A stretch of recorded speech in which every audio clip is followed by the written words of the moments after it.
واسطے ترک دنیا کرتا ہے کہ لوگ اس کو عزت کی نگاہ سے دیکھیں تو وہ بہت بڑا دنیا دار اور حریص ہے۔ ہر لمحہ خدا کو یاد کرتے رہو، اگر یہ نہ ہو سکے تو پھر ہر لمحہ موت کو یاد کرتے رہو۔ فنا و بقا کا علم وحدانیت اخلاص عبودیت پر موقوف ہے۔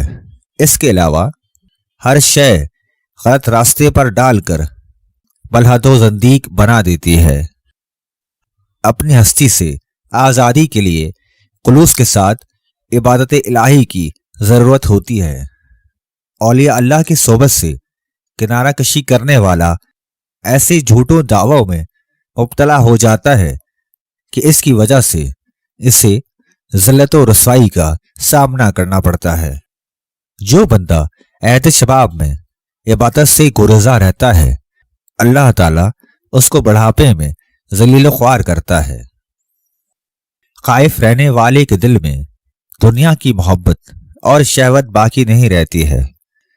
ظاہری نجات کو دھونے میں وقت ضائع نہ کرو، بلکہ باطنی طہارت کی طرف توجہ مرکوز کرو۔ اہل محبت آتش عشق میں بھی ان لوگوں سے زیادہ خوش رہتے ہیں جو جنت کے عیش سے خوش ہوتے ہیں۔ بزرگان دین دنیا کے لیے من جانب اللہ پیغام امن ہے، جن کے وجود سے نزول رحمت اور مخلوق پر آنے والی بلاؤں کا سد باب ہوتا رہتا ہے۔ دستور دنیا یہی ہے کہ جو دنیا کی طرف مائل ہوتا ہے، دنیا بھی اس کی طرف مائل ہوتی ہے، اور جو دنیا کو خیر آباد کہہ دیتا ہے، دنیا بھی اس سے دور ہو جاتی ہے۔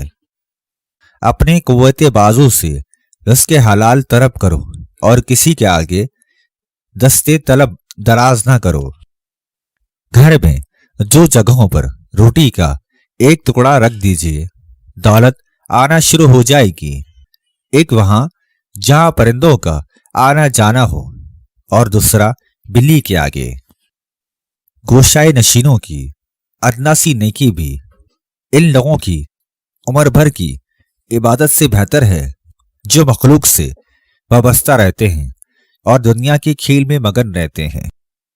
سب سے زیادہ دانشور صرف صوفیاء اکرام ہیں جو آتش محبت میں فنا ہو کر بقائے دائمی حاصل کر لیتے ہیں اور اپنے رب کو پا لیتے ہیں۔